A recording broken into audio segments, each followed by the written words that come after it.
The software we used was Final Cut Pro. The program was simple and easy to use, as it had a very simple layout which made it easy for us, as none of our group had really used this program before. As Final Cut Pro is only available on Apple products, we used the Macs that were available at college. This was very useful as they were nearby to use and available most of the time. An advantage to this program was the layout of the software. It was very simple and was easy to know where everything was on the screen. This allowed us to see our clips that we had edited and had separate sections in the editing area for text, clips and music, which meant everything was already organised. The fact that we could also just drag and drop clips and pre-made transitions, sound effects and change the colour and brightness of the individual clips we have was a big advantage to our team, as it meant that we could correct lighting errors we had made, and it also meant that we could add effects to keep the audience engaged. The files were really easy to transfer from the Mac to Final Cut Pro, so that we had all our clips in one place, and Final Cut Pro saves what you've done automatically so that everything is safe and won't get lost if someone forgets to save. The quality of the clips could change when they are put on the software from the SD card, which meant that they might not be as clear when recording, which makes this a disadvantage to using Final Cut Pro. Another disadvantage of the program was that the video was only available on one Mac with the login that we used to start the editing of the video, meaning if the Mac was unavailable or the person wasn't there, editing couldn't be done from another Mac. This caused setbacks when editing, as our footage was all on one Mac, and when it was being used we couldn't do any editing. Something else that disadvantages us was that because we didn't know how to use the software, we had to watch videos and learn where all of the tools were to create certain effects, which was time consuming.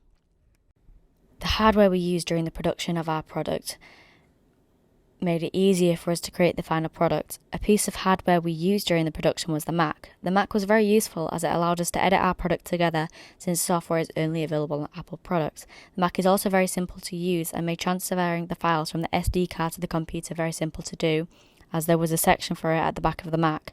Other hardware used was the GoPro. We booked out to film our production. It was very useful since it came with a head strap when we booked it out, which meant that we could just go straight to filming. The GoPro we booked out, which was Hero 4, was also of a higher quality footage to what we'd initially thought, and turned out very well. Our group also used an external hard drive to upload our product to when we finished, so that we had a backup copy just in case the hardware got wiped and the original copy was lost. This was very useful, as then the fear of losing our production was minimalised. When we exported our final product, we did it in H.2.64, which isn't a very high quality, but it wasn't very low. This was good because our product was still of a good quality once exported.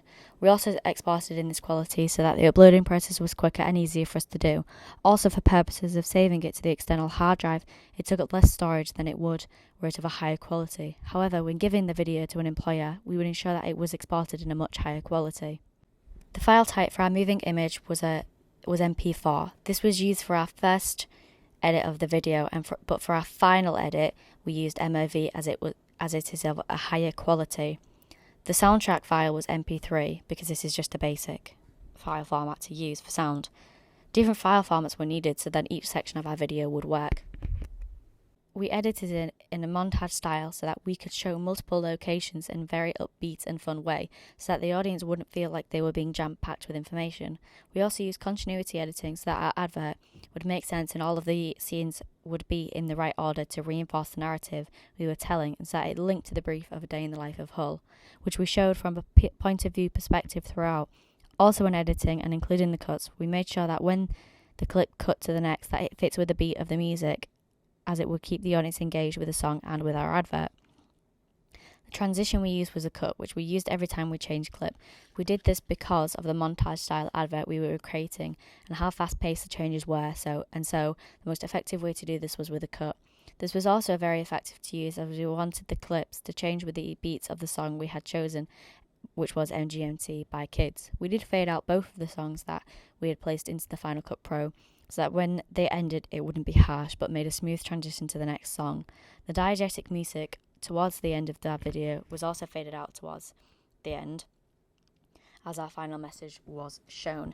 We also used a fade to a white screen when showing our title and our logo.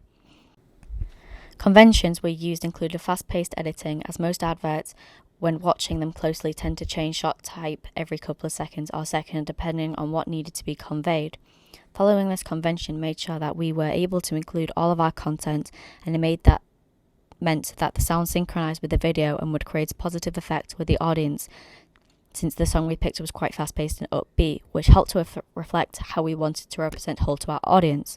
We also used diegetic synchronous sound towards the end of our advert as a part of showing Hull's nightlife to make the audience feel more engaged, as it was a song created by a new band that are centred in Hull, which shows of Hull in a positive manner to our target audience.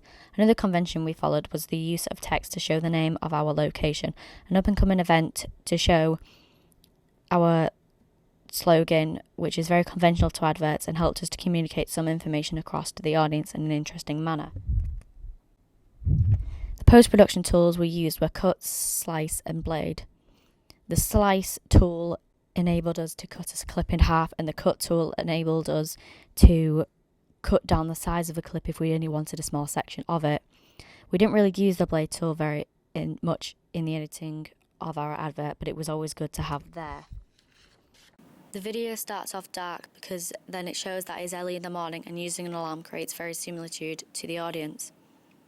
We showed the person getting ready to reinforce that it is early in the morning, and it helps the audience to relate to the person, which will keep them invested more into the advert.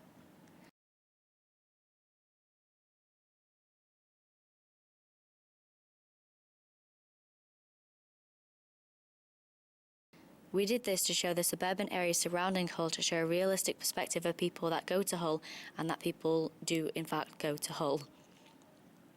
We did this so the audience knew the purpose of our video, and showing our logo is conventional and reinforces who the video is by. This was done to show transport links of how to get to Hull. We also chose an upbeat song to convey Hull in a positive manner. Text was also used to show what the location was to tourists that could go to Hull. We did this to further show transport links and that Hull is a city of culture. I like this scene because the station is light and colourful and shows Hull off positively. We showed this so that it will interest one of our target audiences, and so it advertises the event available. We did this to show off local businesses and to show that people in Hull support each other. I like this because it's a nice shot with the flowers and shows other forms of transport that are available. We chose this location to show because a wide audience enjoys ice cream, and so they would like to know about the location where there are some unconventional flavours. This also would bring tourism to the chosen cafe and would help it gain more money. We did this to show more local businesses that people of Hull and tourists may be unaware of. Text was also used to show the name of the takeaway and where it is located.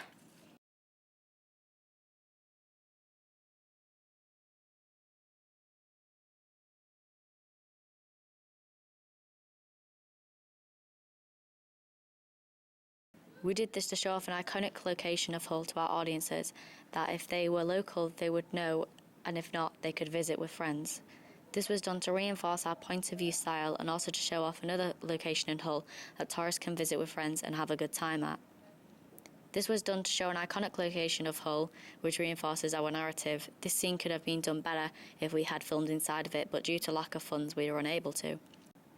This scene was filmed to reach a more diverse audience of art lovers. I don't really like this scene because I feel like we should have included other exhibitions. This was done to show off Hull's nightlife and attract young adults and teenagers. I really like this scene because it is showing off Hull bands and the talent that comes from Hull. This was done as using a slogan is very conventional for an advert, and it also was a chance to say something positive about Hull.